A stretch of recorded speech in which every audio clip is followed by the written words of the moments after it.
కొనసాగించాలి. ఏపీఎస్ఆర్టీసీ ప్రభుత్వ రంగంలో కొనసాగించాలి.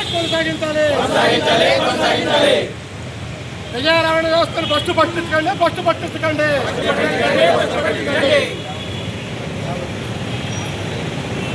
ప్రభుత్వ రంగంలోనే కొనసాగించాలి.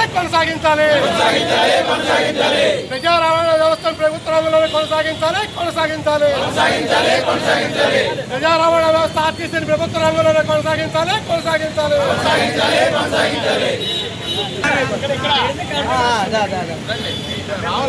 కాలం నుంచి ఏపీఎస్ఆర్టీసీ ప్రైవేట్ రంగంలో నడుస్తుంది అందరికీ తెలుసు.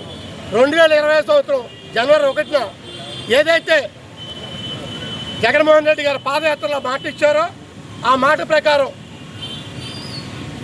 50,000 ఉద్యోగస్తుల్ని ఆర్టీసీ ఉద్యోగస్తుల్ని ప్రభుత్వంలోకి తీసుకుంటూ నిర్ణయం తీసుకోవడం జరిగింది.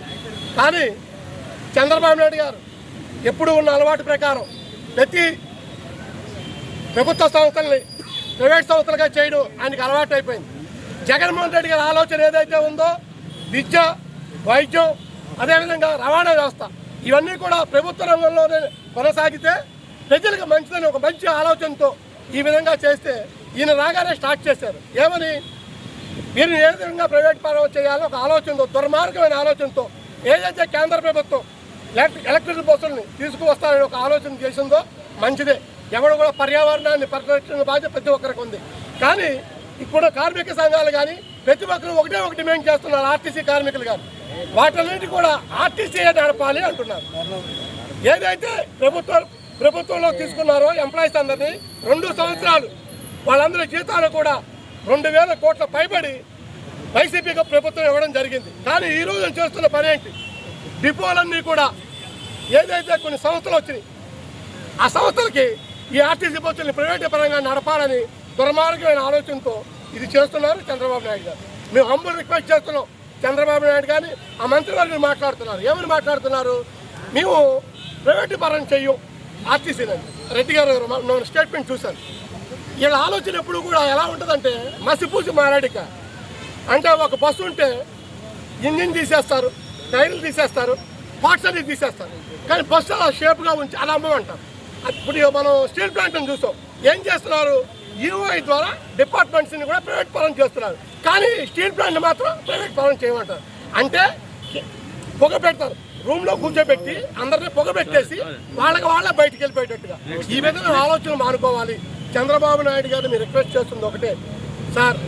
ఒక పక్క మనం మెడికల్ కాలేజ్ చూస్తాం. 17 మెడికల్ కాలేజీలు మహానుభావుడు జగన్మోహన్ రెడ్డి గారు తీసుకొస్తే గవర్నమెంట్గా దాన్ని ప్రైవేట్ చేశారు. అదేవిధంగా విద్యా సంస్థలు ఏ విధంగా డెవలప్ చేశారో చూసాం. విద్యా, వైద్యం, రవాణా వ్యవస్థ ఇవన్నీ కూడా ప్రజలకు అందుబాటులో ఉండాలి అని ఒక మంచి ఆలోచనతో ఆయన చేస్తుంటే దుర్మార్గమైన ఆలోచనతో ఈయన ప్రైవేటైజేషన్ చేద్దామని వాళ్ళ దానిలో లబ్ధి అని చెక్కుతూ ఆలోచిస్తున్నారు. మనం చూస్తాం. ఎవరైనా సరే ఏం ప్రిఫర్ చేస్తారు? ఆర్టీసీ బస్సు ఎక్కడ ఉందో చూస్తారు. ఎందుకు? టికెట్ సమానంగా చేస్తారు. కానీ ఆర్టీసీ ఎప్పుడు అలా చేయదు. ప్రజా వ్యవస్థ అంటారు, ప్రజా రవాణా వ్యవస్థ. అలాంటి దాన్ని ఈ విధమైన ఆలోచనతో నిర్వీర్యం చేయడమే తప్పు. ఇప్పటికే విద్యాధరపురం డిపో కానీ, గుంటూరు 1 డిపో కానీ వాళ్ళకి హ్యాండ్ ఓవర్ చేస్తున్నారు. పినాకిల్ సంస్థకి ఇస్తున్నారు. అసలు పినాకిల్ సంస్థకి ఇవ్వాల్సిన అవసరమే ఉంది. ఇప్పుడు కొన్ని వేల కోట్లు, లక్షల కోట్లు అప్పులు చేస్తున్నారు కదా. నేను అడుగుతుంది, ఒక 10,000 కోట్ల రూపాయలు పెట్టుబడి పెట్టలేరా? పెట్టుబడి పెట్టి కనుక ఈ ఆర్టీసీకి ఇస్తే వాళ్ళే అప్పు తెచ్చుకునే పరిస్థితి మంచిదే. ఎలక్ట్రిక్ బస్సులు తీసుకుంటే ఎవరో కూడా కాదన్నారు. కానీ ఇప్పుడున్న ఉద్యోగస్తుల పరిస్థితి ఏంటి? డ్రైవర్స్ అందరూ కూడా ప్రైవేట్ వాళ్ళే పెట్టుకునేటట్టుగా.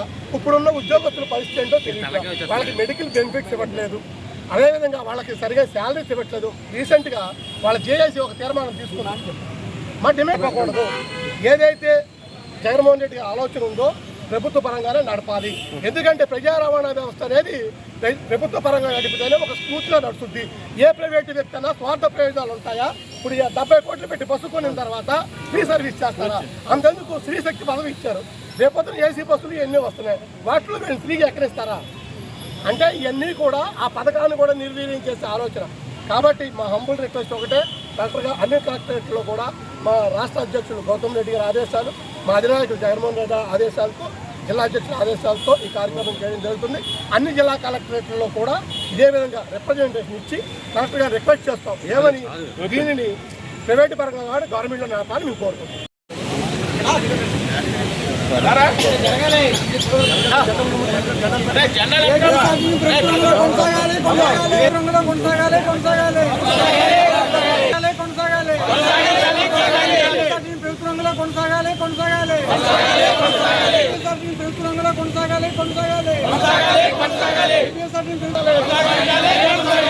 ప్రజా రవాణా వ్యవస్థ ఏపీఎస్ఆర్టీసీ ప్రభుత్వ రంగంలో కొనసాగించాలి.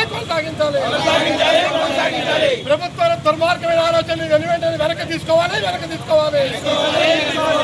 ప్రజా రవాణా వ్యవస్థ ఏపీఎస్ఆర్టీసీ ప్రభుత్వ రంగంలో కొనసాగించాలి. ప్రభుత్వ నిర్ణయాన్ని వెంటనే వెనక్కి తీసుకోవాలి. ఈరోజు రాష్ట్రమంతటా కూడా వైఎస్ఆర్సీపీ కార్మిక సంఘాల ఆధ్వర్యంలో జరుగుతున్న ఈ ఆర్టీసీ బస్సుల ప్రైవేటీకరణకు వ్యతిరేకంగా జరుగుతున్న ధర్నాలో భాగంగా విశాఖపట్నం కలెక్టర్ ఆఫీస్ ఎదురుగా మా కార్మిక సంఘ నాయకులు అనిల్ కుమార్ గారి ఆధ్వర్యంలో మరి ఈ ధర్నా జరగడం జరిగింది. పార్టీ తరఫున మరి మేము ఒకటే డిమాండ్ చేస్తున్నాం. ఏదైతే ఈరోజు చంద్రబాబు నాయుడు గారు అబద్ధాలు చెప్తూ ప్రతి ఒక్కటిని ప్రైవేటీకరణ చేసుకుంటూ వచ్చారో, మళ్ళీ అదేవిధంగా ఆర్టీసీ బస్సులను కూడా ప్రైవేటీకరణ చేయాలా, దానికి ఏదో కారణం చెప్తారు. దానికి ఖర్చులకు డబ్బులు కావాలా, ఏసీలు పెట్టాలా, ఇంకేదో చేయాలా. కాబట్టి ప్రైవేటీకరణ చేసేస్తే మన పని అయిపోద్ది, మనకు గవర్నమెంట్కి డబ్బులు వస్తాయి, ప్రజలకి వాళ్ళ బాధ వాడు పడతారని ఏదైతే ఆయన అనుకుంటున్నారో, ఏ విధంగా అయితే ఆయన మేము పేదవారికి అండగా ఉంటుందని 17 మెడికల్ కాలేజీని గవర్నమెంట్ పరంగా మనం స్టార్ట్ చేసి దాంట్లో 4-5 మెడికల్ కాలేజీ ఆల్రెడీ స్టార్ట్ కావటం జరిగింది. తక్కినన్ని కూడా సగం దూరం కన్స్ట్రక్షన్ జరగటం కూడా జరిగింది. అలాంటి మంచి ప్రాజెక్ట్ని ఏదైతే పేదలకు వైద్యం అందుతుందని, పేదలు బాగుపడతారని, పేదల సంక్షేమం కోసం ఏదైతే చంద్రబాబు నాయుడు గారు దానికి వ్యతిరేకంగా మరి దాన్ని ప్రైవేటీకరణ చేయటం జరిగింది. కానీ ఈరోజు చూస్తున్నాం మళ్ళీ ఈ ప్రైవేటీకరణలో ఎవరు కాంట్రాక్ట్స్ కూడా ఇంతవరకు కూడా రావడం జరగటం లేదు. కనీసం ఆ ప్రైవేటు మెడికల్ కాలేజీని, ప్రభుత్వ మెడికల్ కాలేజీని ప్రైవేటీకరణ చేయడానికి ఎవరు ముందుకు కూడా రాలేని పరిస్థితి ఈ రాష్ట్రంలో ఉంది. మేము ఈ సందర్భంగా ఒకే ఒక డిమాండ్ చేస్తున్నాము. ఆర్టీసీని ప్రైవేటీకరణ చేయవద్దు, ఆర్టీసీని ఆర్టీసీగా ఉంచండి. ఆర్టీసీలో చాలా పెద్ద యూనియన్ అది, సుమారు చాలా వేల మంది ఉద్యోగులు ఆర్టీసీలో పనిచేస్తున్నారు. వాళ్ళు కష్టపడి వాళ్ళ సంస్థని వాళ్ళు కాపాడుకుంటారు. కాబట్టి దాన్ని అనవసరంగా ప్రైవేటీకరణ చేసి అబాసుపాలు కావద్దని చంద్రబాబు నాయుడు గారిని ఈ స్టేజ్ మీద నుంచి డిమాండ్ చేస్తారు. టీఎస్సీ ఆధ్వర్యంలో మరి కెమెరా వచ్చేస్తుంది, కలెక్టర్ కేంద్ర కార్యాలయంలో కెమెరా వచ్చేస్తుంది. అందులో భాగంగా విశాఖ జిల్లా వైఎస్ఆర్టీసీ అధ్యక్షుడు అనిల్ కుమార్ గారి ఆధ్వర్యంలో మరి కార్యక్రమం చేయడం, మరి పివి సురేష్ గారు ఉత్తరాంధ్ర జిల్లాల కన్వీనర్ గారు, ఆయన ఈ యొక్క ఉత్తరాంధ్ర జిల్లాల వైఎస్ఆర్టీసీ వైఎస్ఆర్సీపీ నాయకులందరూ కూడా ఏదైతే గట్టిగా చెప్పండి సార్, గట్టిగా చెప్పరా, తీసుకున్న నిర్ణయం గట్టిగా మాట్లాడమని మనకి చూస్తున్నాం. ఈ రవాణా వ్యవస్థ అంతా కూడా మరి చంద్రబాబు నాయుడు గారు దీన్ని ఏ విధంగా నిర్వీర్యం చేస్తున్నారో మనందరం చూస్తున్నాం.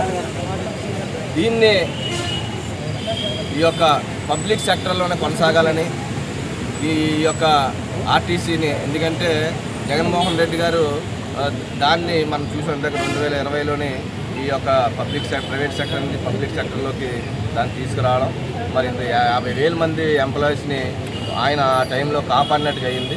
మరి దీన్ని కొనసాగించడానికి చంద్రబాబు నాయుడు గారు అది పూర్తి వ్యతిరేకత. ఆయన ఏంటంటే అది కేవలం ఈ ప్రైవేట్ వ్యక్తులు బాగుండాలి, ప్రైవేట్ సంస్థలు బాగుండాలి అనే విధంగానే ఈయన పేదవాళ్ళు బాగోకూడదు అన్న సబ్జెక్ట్ మీద వెళ్తారు తప్ప ఏ విధంగా ఈ యొక్క ఆర్టీసీని స్లోగా ఆయన మళ్ళీ దీన్ని ప్రైవేట్ వ్యక్తులకు అప్పచెప్పడం కోసం ఇటువంటి నిర్ణయం అంతా తీసుకున్నారు. కాబట్టి ఏదైతే ఈ యొక్క ఎలక్ట్రికల్ బస్సులు వస్తాయో అవన్నీ కూడా ఆర్టీసీ వారి ఆధ్వర్యంలో రన్ చేయాలి. ఈ కంపల్సరీగా ఏసీ బస్సులు అవసరం, ఎలక్ట్రానిక్ బస్సులు అవసరం కంపల్సరీగా. దాన్ని మాత్రం ఒకటే ఒక డిమాండ్, ఆర్టీసీ వారి ఆధ్వర్యంలో ఇవి కొనసాగాలి. దీన్ని పెద్ద ఎత్తున మన వైఎస్ఆర్టీసీ ఆధ్వర్యంలో పెద్ద ఎత్తున నిరసన కొనసాగితే రాష్ట్ర వ్యాప్తంగా రాబోయే రోజుల్లో దీన్ని చంద్రబాబు నాయుడు గారు కానీ ఈ యొక్క కూటమి ప్రభుత్వం కానీ ఎట్టి పరిస్థితుల్లో కూడా ఆర్టీసీని నిర్వీర్యం చేద్దాం అనుకుంటే మాత్రం మీ అందరూ పెద్ద ఎత్తున నిరసన తెలియజేస్తున్న సందర్భంగా తెలియజేస్తున్నారు.